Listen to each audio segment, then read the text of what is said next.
Hello, and welcome to another episode of the Rise Responder podcast.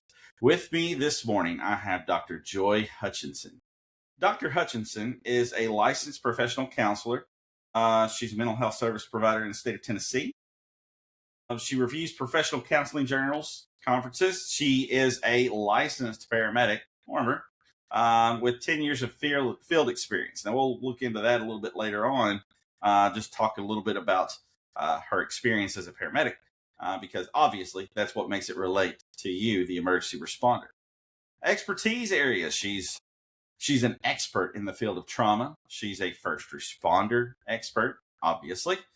She's also done some military experience as well. So those of you that have military background, which we'll discuss at some point, a lot of military people end up in emergency services. But currently, she is the assistant professor at the West Virginia University. So I'm going to let her tell us a little more about that. Welcome to the Rise Responder podcast, Dr. Hutchinson. Hello, and thanks for having me. All right. Do me a favor, make sure that audio on your side is turned way up so that we can hear you good. I'm not hearing you too well, and I'm going to have to turn my volume up. Now, can you hear me? Yeah, I can hear you. There we All go. right. So, again, welcome to the podcast. Grateful for you being here. Just a little bit of background as far as how we came to contact with one another. I talked to a previous guest, and we were talking about basically the dearth of information that's out there as far as research regarding first responder wellness. And she referred me to you, and we'll talk more about that later. But tell me how it is that you got involved in what you're doing right now.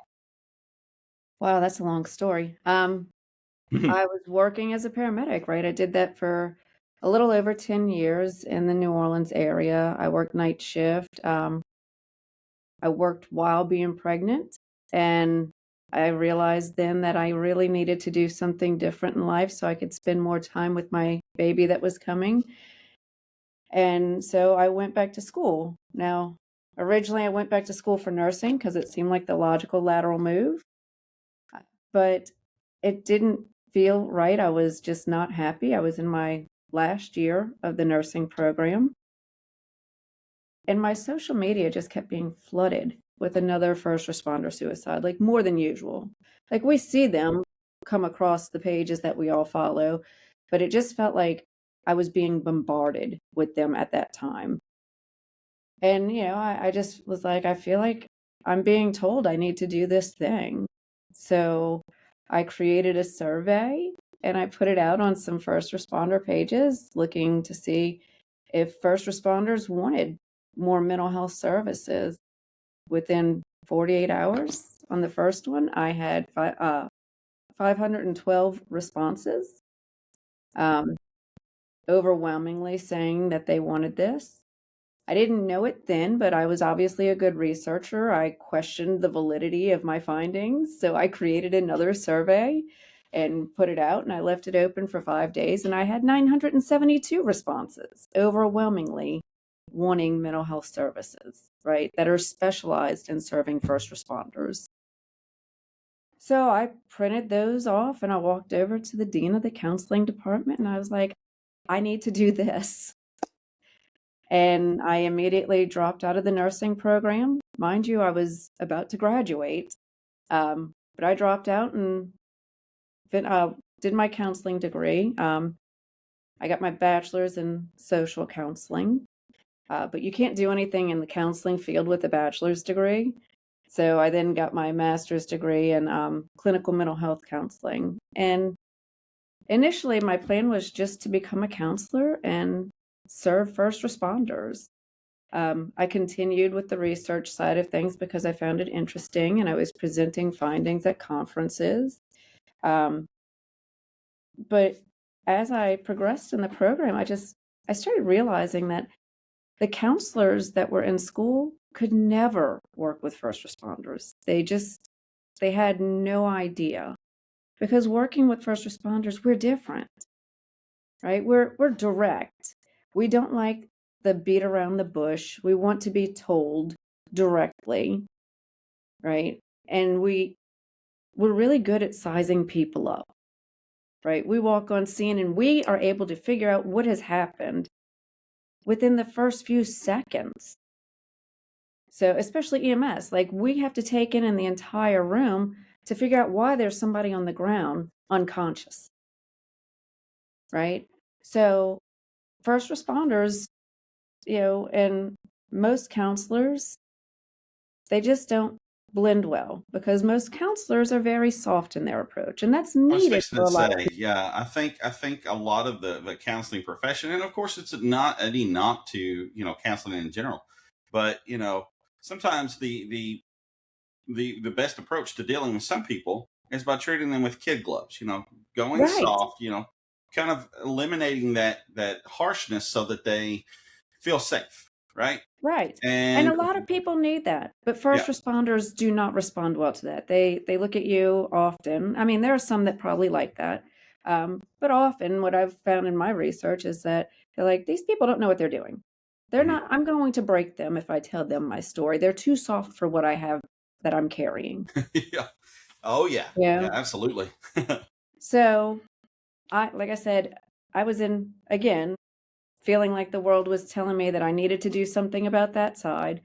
Um, I I was in my class, my crisis class, and my professors had been trying to get me to go to a doc program, and I was like, "No, I don't want to do that. I don't want to be back. I don't want to keep going in school."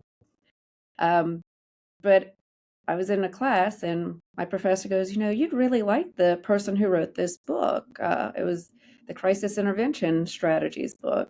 It was written by Dr. James, and he's like, he created the CIT program, the Memphis model." Um, which is for cops. And so I looked into it and I was like, all right, well, if I'm really supposed to be there, because it was really late, if I wanted to apply to a doc program, you know, this was a last minute thing. Most application windows were already closed. But I did the whole like, if I'm supposed to be there, they'll take my application. So I called and I spoke with a Dr. Zanskis, who was in charge of the program, the doc program at the time. He's like, "Oh, no, we're still taking applications." And I had like 2 weeks to fill out an application and get it in. And so I was like, "All right, well, if I'm supposed to be there, it'll happen." And it did. So I went to the University of Memphis and I worked on my doc program where I focused in. With a doc program, you really get to focus in on your specific line that you want to look at, your research area. So you don't have to do just random projects usually. Um, I was able to focus in more and hone in more on just first responder work. And so I've done a few uh, research projects that are pending publication because when you're doing research sometimes and you're in a doc program, you put it on the back burner to submit it. So I've got a couple that are one's in publication or being ready for the next edition that's coming out. Another one's still being reviewed. But yeah, so I've focused my area of research in first responder work. I'm hoping to create trainings um, for counselors that are specified to serving first responders and get that out there more. I did serve on a inaugural board for a university down in Florida who did create a program to train counselors in this area. Um, the only downside is that they did it just for their university instead of making it something that others, Could latch to on to. share. Yeah, Yeah. yeah, So my goal is because I don't want to own it to where it's just here. My goal is I want to have counselors that are prepared. sure.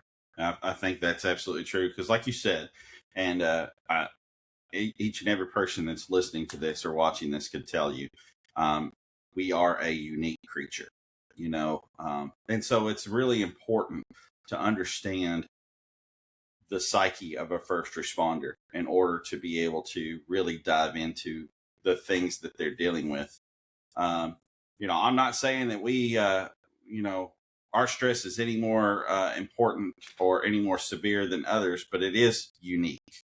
And I Yes. think that uniqueness, it requires a special set of skills in order to really kind of break down those barriers. Because just by virtue of the job we do and how we have to maintain our stoicism in the performance of our duties, uh, we have this wall, and we don't let anybody cross that wall unless they know us, you Right. know. And you were talking about research, and you've done a lot of research, and some of this has been publicized, some of it's available in publications, some of it is not. So we talked earlier about research in general and how there's just so little that really pertains to the mental health wellness of first responders. In my experience, generally it's paramedics, it's EMS, it's that. There are a lot of other agencies that have I guess you could say have commissioned research for police and fire and things like that. EMS is still kind of way behind on that. So, kind of tell me a little bit about your thoughts on why that might be and what you are trying to do to kind of uh, help out and kind of maybe resolve some of that. So the reason why there is less research out there for EMS versus police and fire is we're relatively new in the whole first responder world, right? It was the 70s that we became officially Hmm. a real recognized profession specialty. So, in the scheme of things, we're new. We only have this much,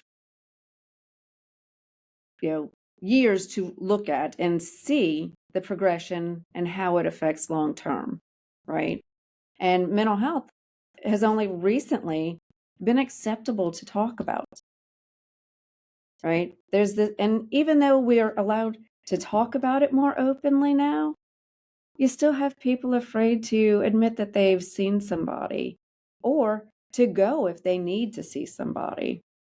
So getting that is hard. I know on one that I've got in publication right now, it's going through the editor to print, whatever stage that's called.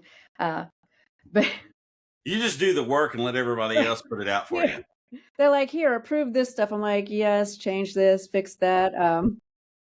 But you know, that one was talking to EMTs who sought and participated. So this first part is looking at just the part of seeking.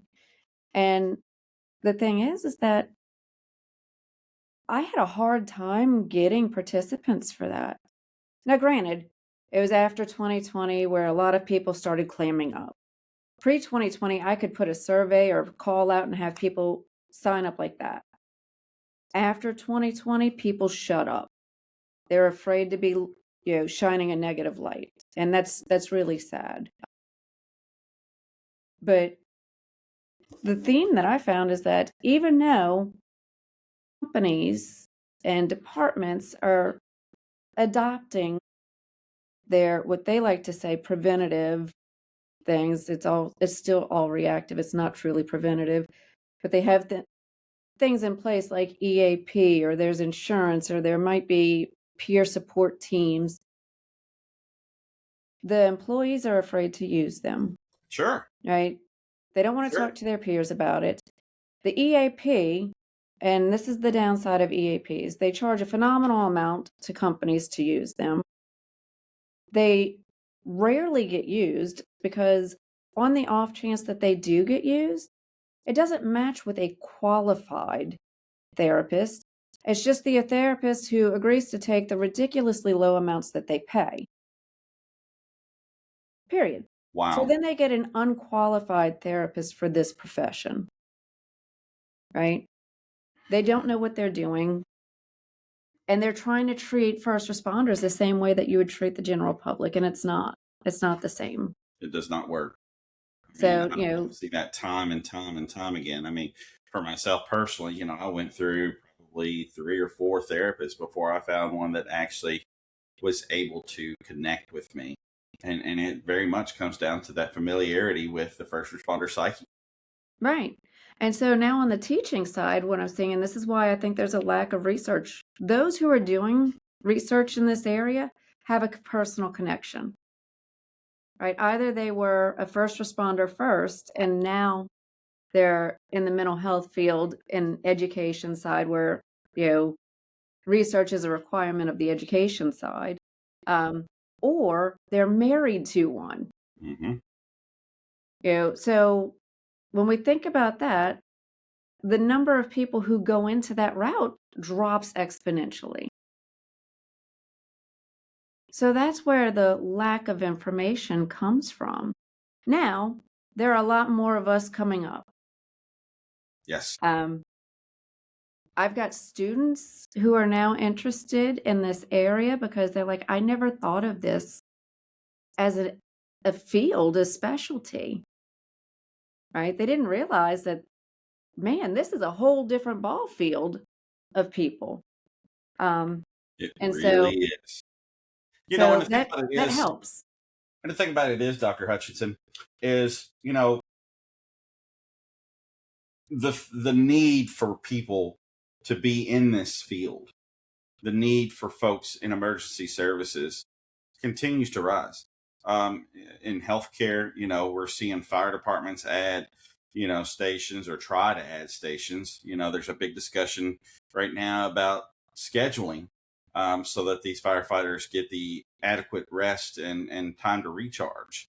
So you're adding staff there, police departments all over, they need more help. And so the field is actually growing in all aspects of it. And so, Well, the as it need is does, growing, the demand is growing. yeah, the demand Um, continues to grow, which but means the demand. but we have a shortage of people across the country. Now I live in a state where it's very rural, and the majority of the services here are volunteer. That's insane And to me. with the cost of living today, it's much more difficult for people to volunteer their time for free, I right? can Because they're imagine. having to work more.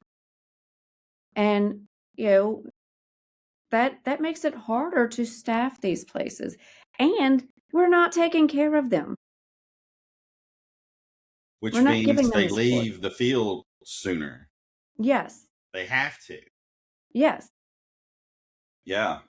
They either have to because they've recognized that it's not good for them, or something happens within the job that forces them out. An injury, Yeah. you know, uh, mental health crisis. You know, Unfortunately, there's even people out there that make bad decisions and are forced out through the legal system because they no Yeah, and longer have the license to practice. that's one of the things that I'm trying to connect, like leadership, right? We need to stop treating mental health as in a punitive way. If you have one of your people who needs mental health services, they shouldn't be afraid to seek them because they're going to be punished. Like for cops, having their gun taken away and put on desk duty. That's punishment, right? Seeing somebody is not the problem.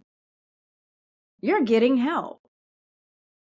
Not seeing someone is where bad things happen.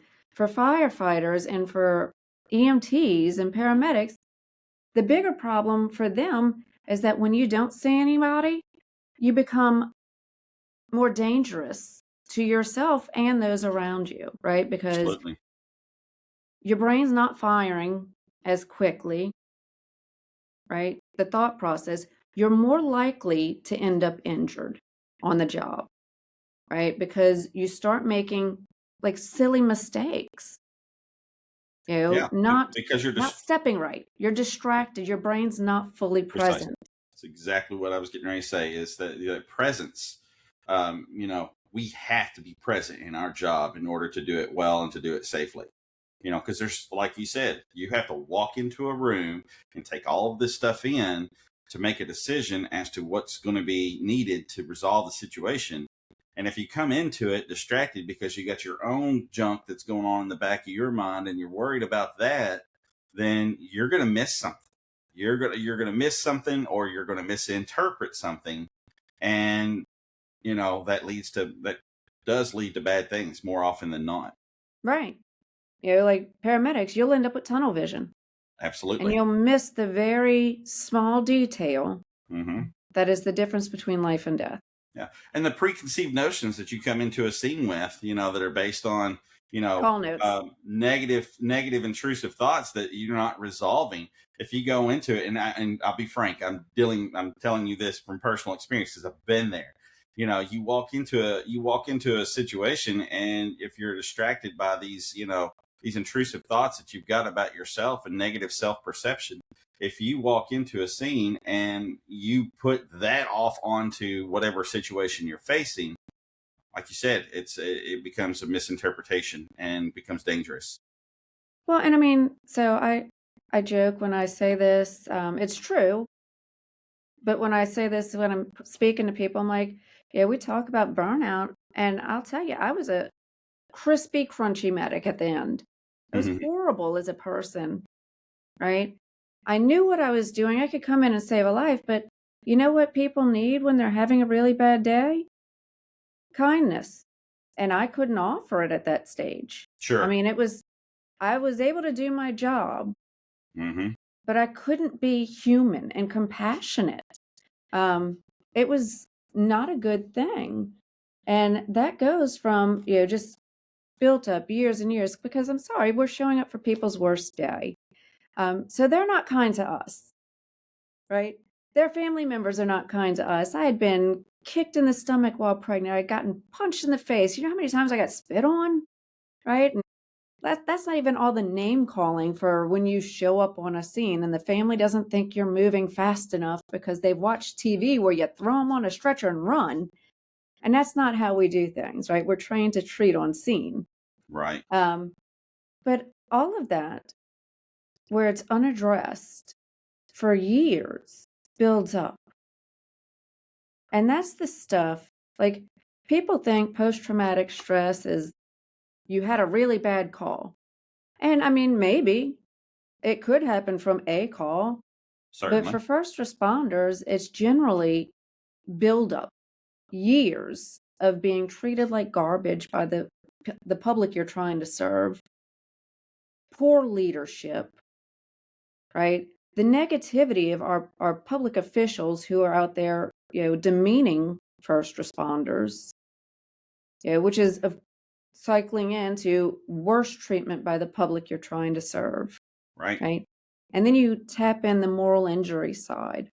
You're missing out on key events with your family where you feel guilty. You're, like for a cop, if they have to shoot somebody, that's against what they went into the field for, Sure. right? They Yeah. went in to help people and they had to discharge their firearm at somebody to protect the public around them and themselves, right? It doesn't mean that they feel less bad about killing someone, right? It may have been a justified killing and they still didn't want to kill somebody, Well, yeah. right? Medics, we second guess, like, did I follow did I miss something? Mm-hmm. Did I do right? And that constant second guessing. Um, and in for all of us, though, when we show up for a call that there's literally nothing we can do but bear witness, a completed suicide or an engulfed vehicle where there are people inside and we can't get them out, right? These are things, that stick with us, and it needs to be treated routinely, not once it becomes too much. Absolutely. Absolutely. I think it's very much needs to become a routine, like you said, to just talk about these little things and to allow that steam to release. A little bit of a pressure relief goes such a long way because it does build. It builds, and it tends to rear its ugly head the worst time. Yeah, I tell people, like, emotions are these things none of us really like, right? The only one we like is happy. Hmm. Right? And so frequently, like you said on the stoicism, we are taught to shove it down, ignore it, and keep going, right? But I like to be illustrative in things. What, like, imagine that a feeling is a seed, right? And what happens when we take a seed and we shove it down into the dirt? It starts to take root, right? And then it bursts through the ground. You know, our feelings are similar. The more we try to shove them down and ignore them, the more they take root in us. And then they will come out. They will burst through the surface at the most inopportune time and in the messiest way possible. Yep. In the least expected moment. Yes. So if we were doing better at tending to that garden, you know, we'd be better off. One of the things that I've been pushing ever since I made this decision to go into the mental health side is that we do, you know, as a paramedic, you know how many ridiculous amount of CEs that we have to do, Yep. right? Like more than most professions. And I don't know how many times I have to take that operating an ambulance near a helicopter, you know, CE. But our company made us do it every year. Ridiculous, right? Because I didn't even have to watch the thing. I could just go straight to the test all until they fixed it to where you couldn't do that anymore. Right. Um, but you know that one or defensive driving class like CEs or I mean even like you recognize some of the medical stuff. I don't have to do the same one every single year. It Right. seems ridiculous because we're out there practicing this stuff. Um, the way I view it is if we took and we replaced, now ideally I say 4, but realistically, the best we're going to get is about 2.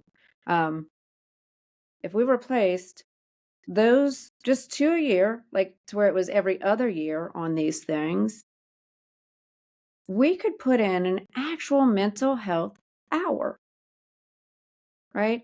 Where your employee would go and their CE is that they've had it signed off that they went and sat with the mental health professional for that hour twice a year, right?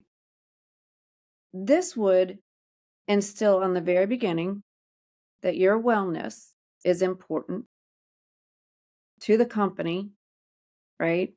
Because we often feel like they don't give a crap about us. Right. Um, it also teaches you to have somebody to talk to, right?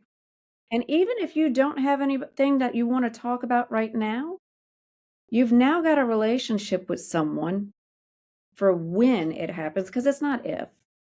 When life begins to get overwhelming, you know who to call. Absolutely. You already have that relationship.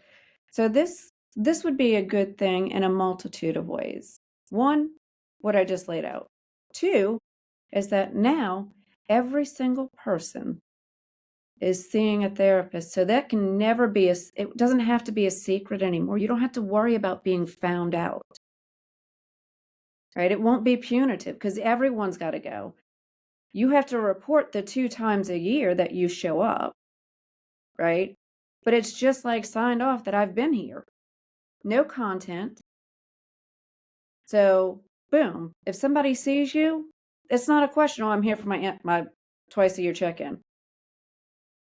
But you could be going monthly or weekly, whatever it works for you, and nobody would know any different, right? That's a phenomenal idea. I didn't Yeah, even think about it that way, but what that does is that I wouldn't say it completely erases the stigma, but but it what it does, huge chop at the knees on it, yep, yep, it cuts it right off at the base and says, "Hey, we're all going," you know, right? and It normalizes. for all my agency knows, I've gone twice this year. I may have gone twice in the last week, Right. but all of my They don't need to agency know has to anything know. else. Yeah, don't have to Right. know a thing, and Right. On that's the phenomenal agency side, I do think that they should at least come up with a list of people they know have vetted, for you sure. know. Now For sure. I am 100% against an embedded therapist for this, right? Because then the therapist works for the agency, then the client is the agency also, and I don't like that dual thing. I think that Well, they as you should have a said, list of people, create a list um, of vetted, and and there needs that to be doesn't mean you have to use one of these people on the list. You can go to whomever you choose still, but here are Mhm, some names if you don't know where to look. Boom, mhm. these are vetted. We know that they do well with first responders, Yep, right? yep. And that's it. Um, there are directories out there for Oh, that. yeah.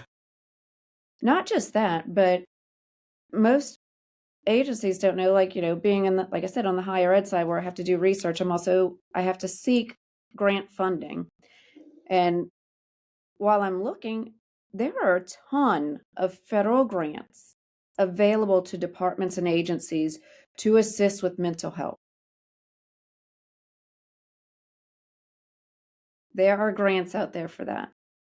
So if an agency wanted to implement something like that, they could even look at some grant funding to pay for these visits, pay the copay for those who have insurance. So it's $0 cost to their employee. That's great. You know, Dr. Hutchinson, um, I've heard a lot of analogies over my experiences in doing this, and people talk about how uh, you can't run your car without getting the oil changed in it ever so often. Otherwise your Yeah, vehicle. that's one I use a lot. But there's more to that as well. Got an old truck, and the transmission got messed up this last week, and I found out it's got a leak somewhere. It's sitting in a transmission shop, and hopefully it doesn't cost too much to fix, but that remains to be seen. However, the reason I'm saying that is because you got to change the oil, but you've also got to check that transmission fluid. You got to check the coolant, the power steering. Maintenance. There's a whole list of things that go along with this machine, and it all requires some regular preventive maintenance. So, to the end of having to do continuing education about stuff every year, there has to be some things that are provided that actually benefit the wellness of the employee. Yes. That is another aspect of this that our leaders need to take into account. They need to take into account there's a whole other portion to this machine. So it's funny that you say that about leaders because I'm working on a leadership training right now. And I applied for funding to get this done for the state of West Virginia because that's what's realistic for me to tackle at this time. Hmm. I'd like it to then transfer and be able to be picked up by other states in the future. But it's training leadership on, recognizing and how to approach first responders, their employees, when something is going on, right? How to do so in a way that does not come across like you're in trouble. Hmm.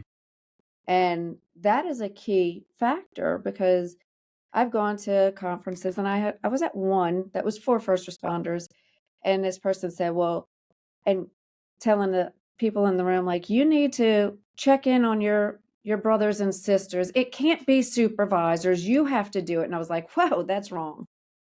Because if my supervisor doesn't care, I don't care." Right? We learn from them. They're supposed to be modeling healthier approaches. And sadly, they don't often. And I don't think it's that they're doing so because they don't care, but so many people are afraid to go up and say, "Hey, it looks like you're struggling. Let's chat." Hmm. Right? Yeah, that's a tough conversation, and quite frankly, tough conversations is not one of those subjects that are honed in on when we're trying to develop our employees and our eventual leaders. Right. I Right. believe. And I believe. Oftentimes we're basically training them on how to keep the bosses happy and the people that are above them that they're answerable to. We're always worried about how we're answerable to the people above us. We have to start focusing on how to be answerable to the people that are below us that need us to model so, and and that's guide. the funny thing that I think a lot of leaders miss. If you're focused on making sure the people below you are taken care of, they're going to make sure that you're looking good for the people above you. Right. And so many people are so busy looking up that they're not taking care of the ones that are on the rung lower. This is going And to be, that's a problem. it most certainly is. And this is going to be something we're going to have to talk about again. I think we could really launch into something, and just as a preview of what we're going to say at that point, this isn't to bash leadership. You know, um, this is a guide. That's what this Right. podcast is about. This is a guide, and it's a resource. And if we're talking about things that make a difference, then I'm all for it. Whether or not it's for the individual provider, whether or not it's for the leader, the supervisor, the director, government services, or agency heads that are charged with administrating a service like this. You know, Yeah. And these are. no, this is not to bash leadership. I think the majority of people who end up in leadership want to do good, Mhm. but they're not equipped and taught how. Right. So they're so busy trying to do good and answering to the people above them that they forget that it's the people below them, in the hierarchy that really, if you're taking care of them, they will make you look good, right? And I mean, yes, there are bad leaders out there. Right? To say there's not would be a lie, right? There are bad people in every sect of the service world or job and everything, right? But again, I think the majority of them, it's it's just that they weren't prepared in a way of, you want to get the best, you want to look the best for your boss, you make sure that these people know you care about them. And it's not like you have to bend over backwards for them, but tell them good job, Yeah, right? How often do you end up in your boss's office because it was a good thing? Usually if you're called to the supervisor's office, you're like, "Oh crap, what did I do wrong?" I don't know a single person that I have ever worked with in 25 years of this that has ever been excited about getting a call saying, "Hey, supervisor needs to see you." Right. And we really need to change that. I think so. Right? Not that you and I mean, like, first responders, we're pretty self-sufficient, and we don't need kudos like, "Good job, attaboys," all the time. But when you spend 10 years and you've never had one, what's that do to a person? Yeah, you just become a cog in the wheel. Right, and you don't feel like they care about you, Hmm. you For know? sure. And it could be something simple, like, "Hey, you I saw you doing a real thorough inventory. Thank you." Because we know a lot of people just like pencil whip the sheet, Hmm. right? If you see somebody doing that, just say, "Hey, thanks, good job." And it's simple, just in passing. You see it, say it. Right. Right. A little bit of positive reinforcement goes a long way, Oh, for so sure. long. For Right? sure. When you tell somebody that they've done something good and like you give them that tiny little bit, it makes them want to do more. Yep. Yep. And that is oftentimes the impetus, the inspiration to keep pushing. When you have such a thankless job sometimes, and the busy runs just keep coming in, and you start to feel like a taxi service, or you start to feel like just just this indispensable resource that nobody really recognizes. Um, to get a bit of that recognition kind of lifts that spirit, kind of reignites that torch just a little bit that keeps you moving. Yeah, and you were talking about the adding new houses and trying to look at call volume for places. Um, I work with a lot of firefighters in clinical practice side of things, and the burnout level, right? Because these busy stations, right? It's a 24-hour shift, but you're in a high call volume station, you get zero downtime, Hmm. right? Why couldn't we rotate them? Hey, this week you're at this house, which is a busy one. This week you're at this other one, which is lower call volume. Just to give it would break up. I think it would break up that monotony and the overburden. It for the ones who are in the slower houses right now, it keeps their skills up, right? For the ones who are busy, it gives them a downtime, right? They're still working, but they're not just go, go, go, go, go. They can actually get sleep in a 24-hour shift. Right. Right. And and I can speak to that because we've had to do some shuffling at my current job lately, and I got moved to a slow area and did sometimes one, maybe two calls in a 24-hour period. And I love that. Of course, I'm old and I'm getting to a point where I don't get moving as quickly as I used to. Although I still beat most of the young guys. I still feel, I still feel pretty spry for a 44-year-old as of today. Um, Just wait, it slows down quicker. but it was nice to be able to have just that little bit of reprieve. Um, Moved back to another station for my last shift, and you know, got busy again. But it was good. I can absolutely agree with the fact that it helped me to kind of get my skills back up. It was kind of wild. It was a wild shift. I got to treat, an SVT, and the next run was a childbirth that I actually got to the hospital and walk upstairs. And I'm calling saying, "Hey, look, we're going to have a baby soon. Y'all need to be ready."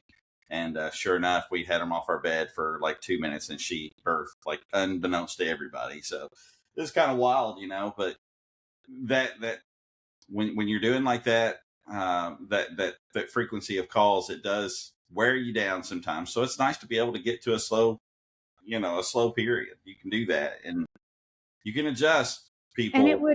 it would reduce the call outs, Hmm. right?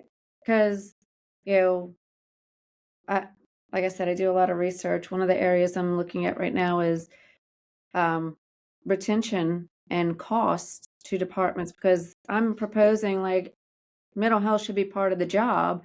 And everybody always goes like, oh yeah, well, how are we supposed to pay for it? We found that out. So We found it. I, I've I've well, I'm working on research to show them the real time cost, right? What I'm looking at is how much does it cost you to train a new recruit? What is your average hourly pay? What is the number of days that you're losing on people calling in sick? I don't need you to tell me what it's for, just the number of days. And how long do you keep somebody? Like, what is your retention rate? Is it 5 years, which is often the average? Um, Longer, shorter? And then if you have an EAP, how much are you paying for it? Because we already know there's research out there that shows it goes horribly underutilized. So it's actually kind of a waste of money. But we can't get rid of it and not have something in there to replace it with, Right.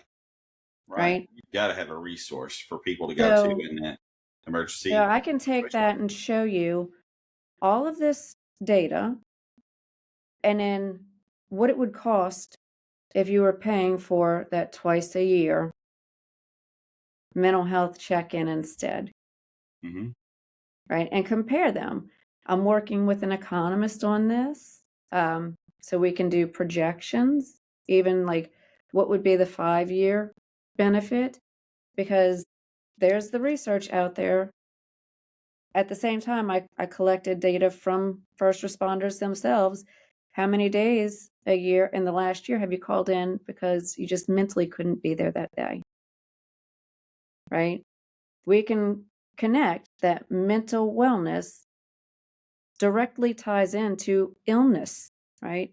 Your For higher sure. likelihood to get sick, your higher likelihood to develop heart disease, stroke, things like that.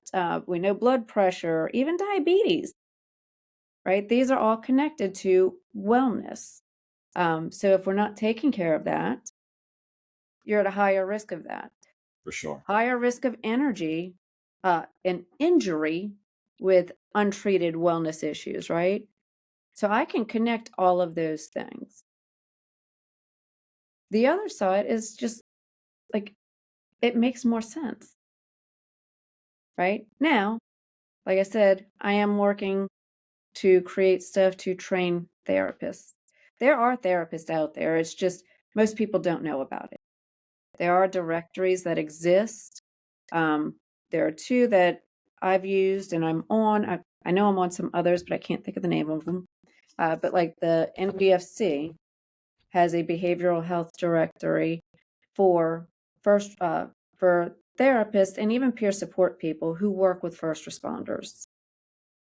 The Code Green campaign has a directory as well.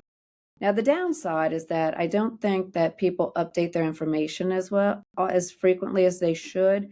I found that because I did a research project recently. I'm about to start analyzing and writing up the data for it of reaching out to therapists who serve first responders, looking at what practices they use, what are the retention rates of them keeping people in therapy or getting to a natural termination of services Hmm. because we've gotten to a good place and we don't need to meet anymore. But, you know, making sure that we have therapists who are skilled to serve these people. It all is interconnected. It's all important. It's all needed. My goal, like I said, is policy change. It'd be nice if departments would just adopt these practices, but we know they won't, right? Yeah. And we know first responders won't do it on their own because of the fear. Yeah. Well, we don't like change because change means more work on the front end. Right. But Right. the front end efforts pay huge dividends on the backside. Yes. The Yeah, and like invest I've made relationships with other people across the country who do similar work. Um, there are a whole bunch of small clusters of us who are individuals working to try and make change. Hmm. I've been proposing lately, and I pushed this. I proposed this with Jeff Dill, who created the FFBHA, the Firefighter Behavioral Health Association. And him and I were chatting. I said, "What, because they're a pretty large association, and he can get seats at the table with politicians, but then it stops there. Nobody's moving forward, right?" So I told him, I said, we need to stop approaching this as you're doing this work, I'm doing this work, this person over here is doing this work. We need to come together as one big voice. So I'm working on what's called a white paper Excellent. to try and put this forth. And then I'm going to send this to other people who are also doing this and ask them to look it over. And if they want to sign on to this, let's do this. If there's some changes that they think should be made, we'll discuss it, make some edits, where it is. And then we could take it with, 100, 200, 300 names of people and then present it to these politicians. Because it's easy to ignore Mr. Dill or myself. And they'd be like, well, we met with them. They didn't, It's harder to ignore hundreds of names, right? Because then we become a louder voice. We have to model what the VA did and getting veteran PTSD recognized. We need to model that. And it took years and a lot of loud voices coming together. So, Dr. Hutchinson, I always end my episodes with a final word that's given by my guest to anyone who's watching, listening, maybe first responders, and they're just kind of looking for some advice, looking for some wisdom. What's the one thing you would say to those people who may be looking for a bit of guidance right now? It may feel like it, but you're not alone. It's hard to know that while you're in the thick of it and going through things. But there are so many out there who are also struggling and feeling alone. And we've got people who've come out on the other side as well. Talk to somebody, whether it's your coworker, your trusted friend, or a therapist. These feelings die when we open up and release them. So talk to people. We're out here fighting. We want you to fight too. Because you deserve to be happy. You deserve to feel supported. Thank you very much for your time, Dr. Hutchinson, and we will be speaking soon. I wish you the very best of the holiday season. Take care of yourself, and Yes. again, we'll talk to you soon. Thank you, and you have a very Merry Christmas. Thank you so much.